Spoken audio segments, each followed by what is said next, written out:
আসসালামু আলাইকুম সম্মানিত ভিউয়ার্স, আজকে আলোচনা করব বায়োডিন মাউথওয়াশ নিয়ে। এই বায়োডিন মাউথওয়াশ তৈরি করেছে স্কয়ার ফার্মাসিউটিক্যাল লিমিটেড নামের একটা টপ কোম্পানি। এই বায়োডিন মাউথওয়াশের দাম হচ্ছে 50 টাকা। উৎপাদন হচ্ছে নভেম্বর 2025, এক্সপায়ার ডেট হচ্ছে অক্টোবর 2027। যে কোনো ওষুধ ক্রয় করার পরে অবশ্যই এক্সপায়ার ডেটটা দেখে নেবেন। তো চলুন শুরু করা যাক। এই বায়োডিন মাউথওয়াশ কী কাজে ব্যবহার করা হয়, কেন ব্যবহার করা হয় এবং ব্যবহারের সঠিক নিয়মটা কী, বিশেষ করে বায়োডিন মাউথওয়াশ ব্যবহারের সঠিক নিয়মটা কী।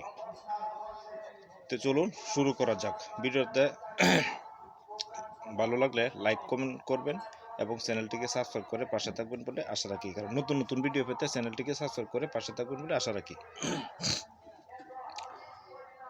বায়োডিন মাউথওয়াশ প্রধানত মুখের সংক্রমণ, ক্ষত এবং প্রদাহ নিরাময়ের জন্য ব্যবহৃত হয়। এটি মুখ ও গলার সংক্রমণ রোগের চিকিৎসায় এবং অস্ত্রোপচারের আগে পরে মুখ পরিষ্কার রাখতে সাহায্য করে।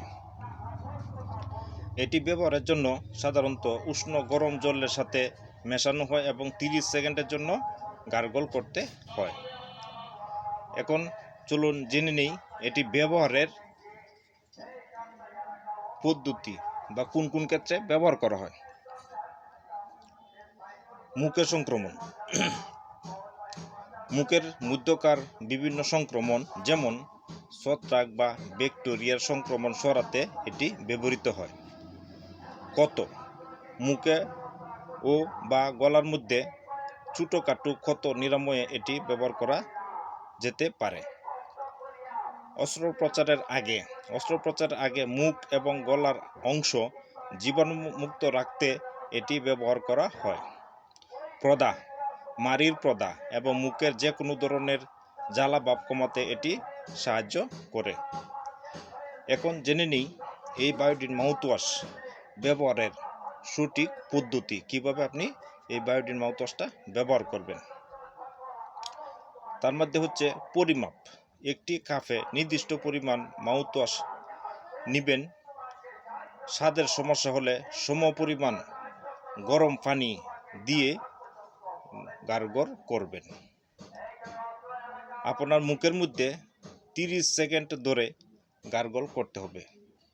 মানে যতটুকু মাউথওয়াশ নেবেন সমপরিমাণ কুসুম গরম পানি দিবেন, দিয়া 30 সেকেন্ড পর্যন্ত মুখের মধ্যে গড়গড় করবেন।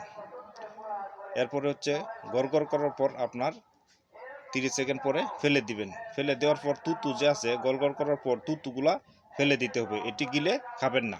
সময়সীমা হচ্ছে চিকিৎসকের পরামর্শ অনুযায়ী দিনে কয়েকবার ব্যবহার করা যেতে পারে, তবে একটানা 14 দিনের বেশি ব্যবহার না করার পরামর্শ দেওয়া হয়। এই ধরনের ওষুধ ব্যবহারের পূর্বে অবশ্যই চিকিৎসকের পরামর্শ নিয়ে ব্যবহার করবেন। ভিডিওতে ভালো লাগলে লাইক কমেন্ট শেয়ার করবেন এবং নতুন নতুন ভিডিও পেতে চ্যানেলটিকে সাবস্ক্রাইব করে পাশে থাকবেন বলে আশা রাখি। আসসালামু আলাইকুম।